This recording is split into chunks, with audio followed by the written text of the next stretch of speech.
Saranya Ramakrishnan. I'm originally from Sri Lanka, and I went to Mount Holyoke, studied biochemistry there. I work for Michael Cummins. I'm the vice president of his startup called Complexity. So Michael, what advice would you give prospective grad students, people who want to get into grad schools and want to pursue the academic path? They want to become academicians? Mm-hmm. Well, that's all written in the handbook. Can you give a summary of it? Yeah, I can give a summary. There are 4 parts. The first part is figuring out that you want to be an academic and that you understand that you can go from academia into business, but not in the reverse order unless you're really exceptional, like the president of a company or a senator or a governor or something like that. Second of all, you have to know, you have to be very high in academia on 2 scales. And you did the study. You have to be high in investigative or artistic. There are people who become academics that are basically no different than bureaucrats, and they show up, as your study showed, as being more conventional. But they're the ones that retire and look forward to retirement. True academics never retire. They die with their boots on. Skinner worked up until his last days. Dick Herrnstein worked up to his last days. Everybody who's a true academic works. And there's no difference between the vocation and their avocations. They're they love what they do. And only artists and academics really love what they do.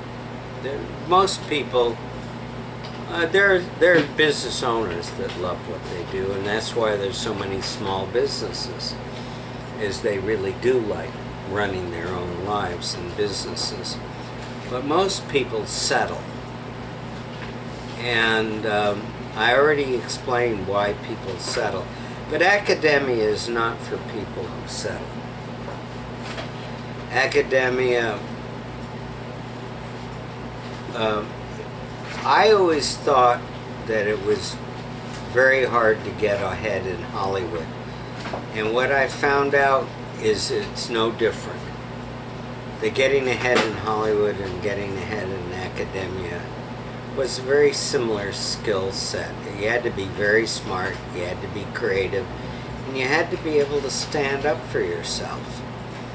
And most people who go in academia basically are glorified high school teachers. And I don't want to talk about those people. They don't interest me. But you find a lot of them at meetings. They're the ones who attend and don't present, and if they present, they are just presenting work that's standard and not creative and not very interesting. And when you look at graduate students, you can already see it. You can already see those that go to graduate school to please others, please their supervisors, and those who are really interested in what the questions are and the issues. And I would say to people, don't go into academia if you don't have burning issues. If you're not really interested in questions, and this is terrible, because I would say it's true in the arts also. I think most people in the art departments aren't artists. They're art critics or art historians. And I'm not saying that you shouldn't study the humanities. I'm just saying that it's not the same. And they don't have the joys and pleasures of mathematicians and scientists. And I don't care what kind of science. It doesn't really matter. But the payoff is always discovering. And if you don't get a kick out of discovering things, and you just want to learn knowledge and transmit knowledge, you're a hack, and it's not. Those people don't inspire me. We need such people, because we need a lot of people to teach classes. But if I have my way, by Mundo, Prado, and places like that, and what was that online place we went to, the talk, where the guy talked, about this online education. TEDx. Huh? TEDx. I mean, WebEx and TEDx, they all do good enough at lecturing that they're going to put low-level teachers out of business in the lecturing business. I mean, their lectures are just vastly better than what most teachers are capable of. And why have a lousy teacher when you can have a great one? But that isn't really the basis of education. Education will be computer-run education. It'll be interactive. It'll be self-paced, and it will be rewarding. And the rewards will not be given by the society indirectly saying, oh, you're a motivated student, you get an A. There'll be rewards that the people find rewarding, irrespective of class, caste, country, culture, religion. So I see that the academic market for standard college type professors is going to shrink, not expand. The world of research will dramatically expand, and the world of true art, true artists. Now, that doesn't mean artists will not be teaching art to students at a high level, but they won't be like academic artists, who write these papers analyzing paintings and sculptures and books. I mean, if all you have to do is you pay attention to what Al Erdness said about how the critics are always wrong, and the art historians, they never get it right. I mean, no one is gonna. And there's the old saying, those who can't do, teach. And academia in the United States and England, we don't have institutes for discovery and engineering that are separate from teaching. And that there's a good reason for that. And that is, it's the basis of academia is it's a middle up enterprise. The students are what drive it. They're the ones who come up with the new ideas, not the old professors. So the life is in the new people, and that's why the German model of institutes separate from universities is just like German society in general. It's authoritarian, and it's not going anywhere. Our society is based basically on undergraduates and graduates being the innovator, and increasingly so undergraduates. When I gave a paper in 1963, and I was offered jobs at colleges. I wasn't even out of undergraduate school. It was just so rare for undergraduates to give academic papers. So I think the first thing is figure out who you are, and I think a lot of people like the lifestyle of the academic and the prestige, and that is part of it's once you get tenure, it's lifetime. But I think that's dying. And I look at places like Salem State. Yes, that was true of the old guard, but the new guard, they're mostly involved in research and in innovation. Some people move into administration, but you're going to find what happened in banking, in all business, the number of middle managers you need to run things are really decreasing dramatically.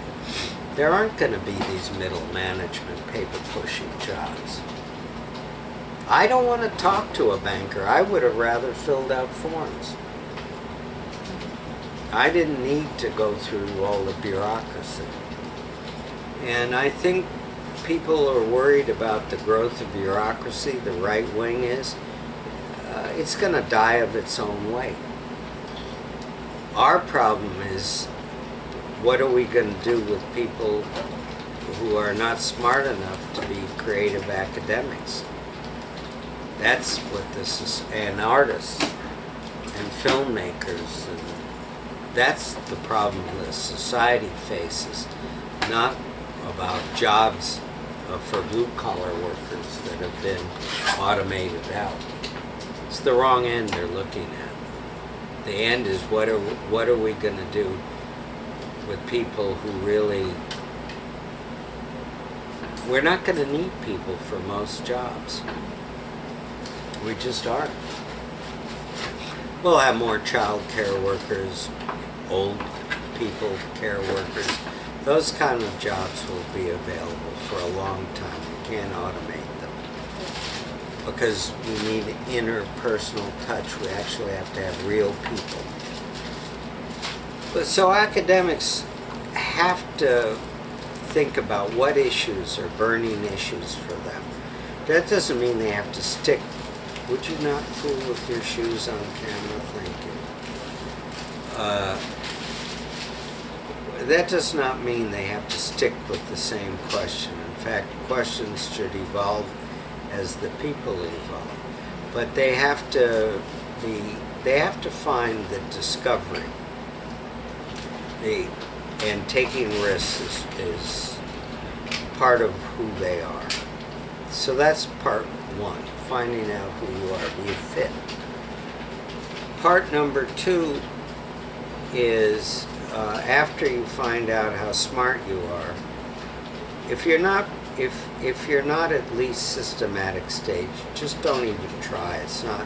You're not going to make it. And if you're systematic stage, you have to understand that you're not going to get to a research university. Everybody in a research university pretty much is meta-systematic. Research university people are about 1.5% of the population. They can be transitional, maybe. But when I look at Harvard professors, I don't find really any that aren't meta-systematic. All the presidents were at least meta-systematic. Some were transitional paradigmatic. And who's printing? This was all sent to the printer before throwing this out.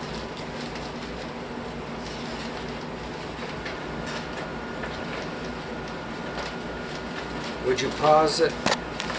If they are at least systematic, say. Yeah, well, and I said at research universities, pretty much everybody has to be meta-systematic or pretty far along in transition. They have to understand the properties of systems.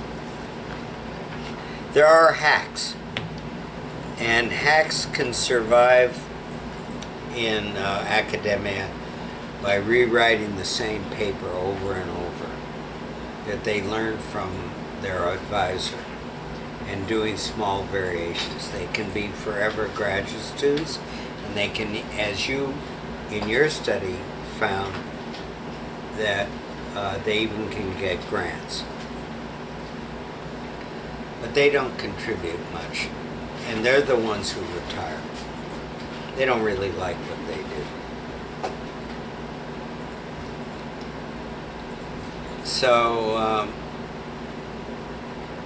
So you have to assess how smart you are. And then there's this whole process of getting into a graduate school. And getting into a graduate school is it's a marriage. But it's a two-part marriage. One is you want to find somebody who shares your basic interests, because you have to live with the person. Even though people do change their advisors, they generally do live with most of them stick. I had 3 advisors, but if I had one functional advisor, I would have stuck. I didn't. My first advisor went crazy. My second one was a crook. And my third one I've worked with for 30 years, off and on.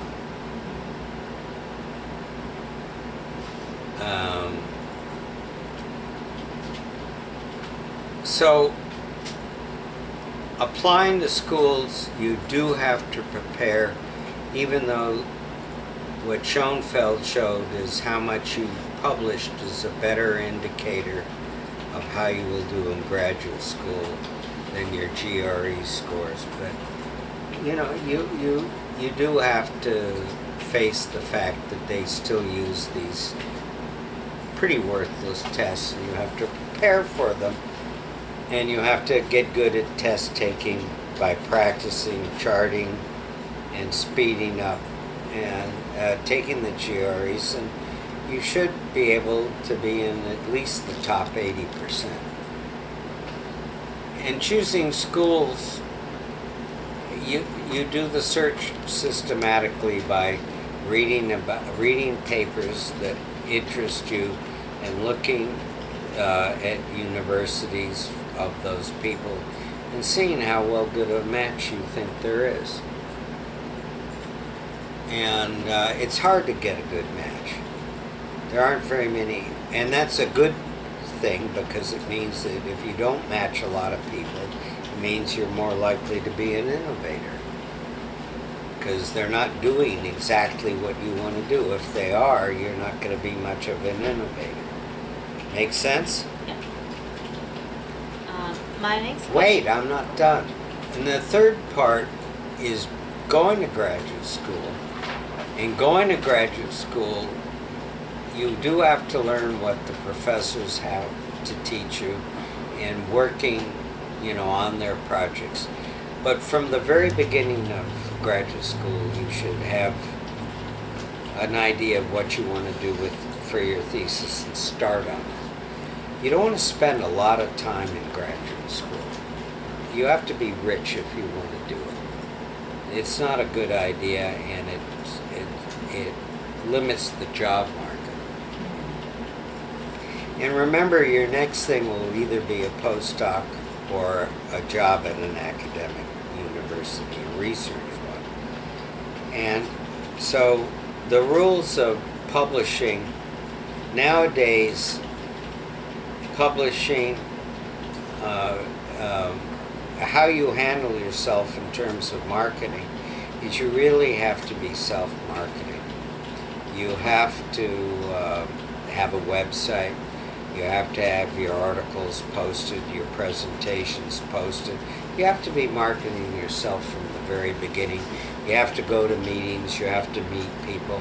The people who are going to hire you afterwards are not going to be people like your advisor. They're going to be people not in your field. So you have to learn how to communicate to the general area that you're in. And the fourth thing that you have to do is you have to start, when you go to graduate school, working on getting tenure. And that means you better define an area where you're the major player. And you have to promote the area, you have to organize people, you have to start having interns and research assistants, you should learn how to write grants.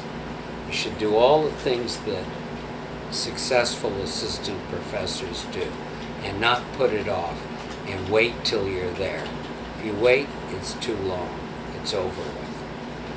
People get jobs who have grants. And if you don't, if you're rich enough or you don't care about, you're just going to live on a salary and you can attract students yourself because you're a charismatic person, you don't have to have grants. And the fifth thing is you have to get to know everybody in the world who shares interests with you. So you have to be on what is the equivalent of listservs. You know, everybody talks about social media. I don't think social media will replace listservs. And the reason is it's social, it's not academic. Whereas listservs are very academic. They involve real discussions. And people, you know, share long pieces of information, not just quips. And I wouldn't get married while in graduate school. I would live with a person, but I wouldn't get married because people often change dramatically in graduate school.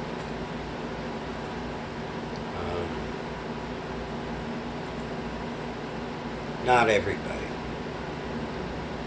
Women don't change as much as men.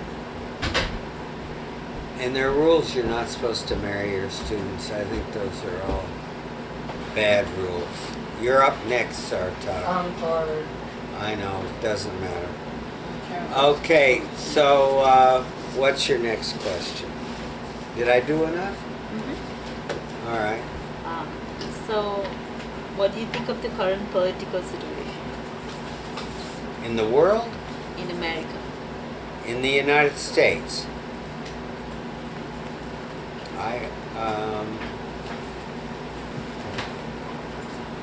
Well, I think there's systemic problems that no one addresses.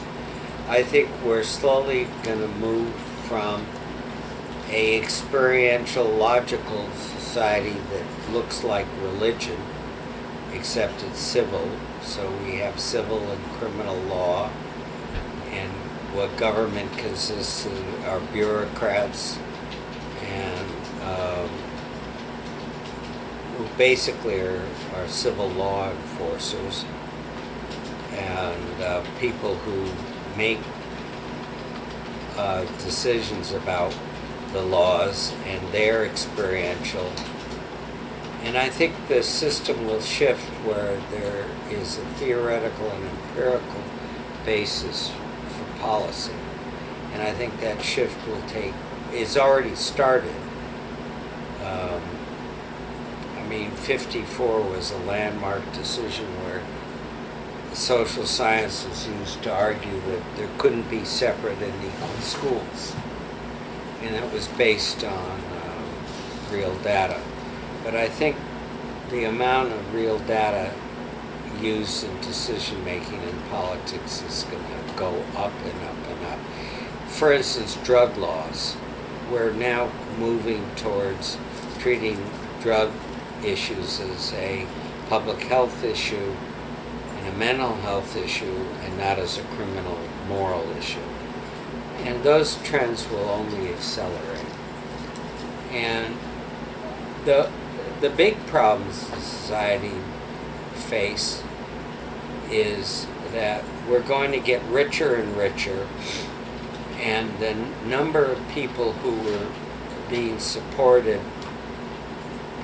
Right now we use is going to go up. Right now we're using transfer payments like Social Security, unemployment, disability, and we've got to get away from that.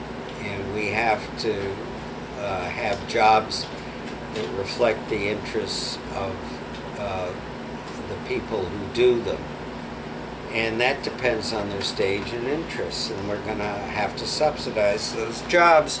And there has to be a mechanism for doing so that is not so condescending to the people doing the jobs.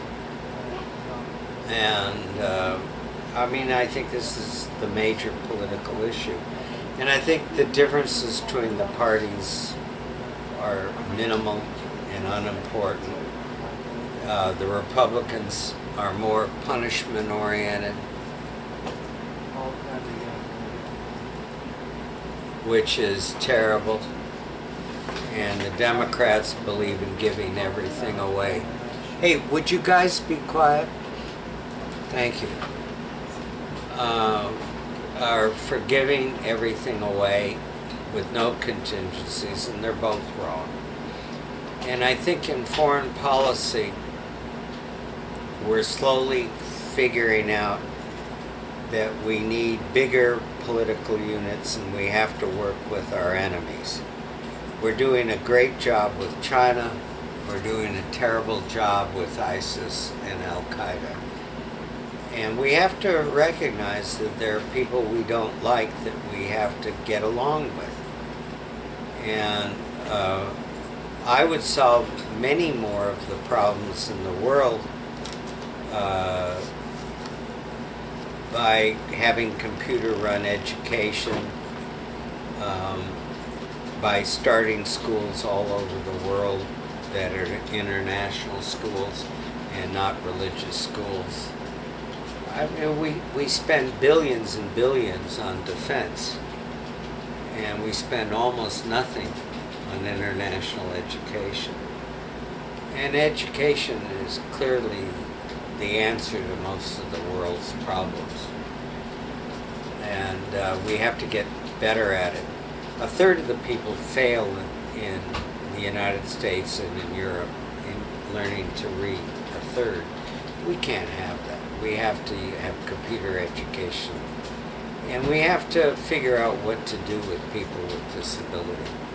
And about 20% of the people are not really employable in a modern society, except on very low-level jobs. And we should be respectful of that. There are some people who, if you are mentally disabled and you're not very smart, picking up garbage is a good job and it should be respected. We like a clean environment. We call them environmental technicians. Give them good names. See? Huh? That's a good idea. Right. So most problems involve having respect for people of different interests and abilities, and making sure that they have jobs and that they're treated as members of the society, not as outcasts. I'm not so worried about discrimination as most people are. I think it's disappearing at a very high rate. And it's not fast enough for people living in personal time, but in historical time it's going very quickly. Damn you. Okay, next question. So that's my politics. I'm not in favor of any of the parties. They're both ancient and outdated. And I've tried to find with Daniel where's the empirical party. Science, and that's what my politics. And I don't believe in any of left-right, authoritarian, unauthoritarian. It depends what we're trying to do. I don't think we should vote in labs as to what should be done. I think, the scientists in charge should have the power. I think that we live in a top-down society not by choice, but because innovators are so rare. And people are not all equal in ability or interest. And we have to recognize that. And I'm not worried about the distribution of wealth. I think everybody, I don't see us living like cavemen, and I don't even see us like living like early 20th century people where you died in your 50s from disease. I mean, cancer is a problem. A lot of it is man-made, and we just have to stop smoking and having people eat. We have to change our culture as to eating and exercise.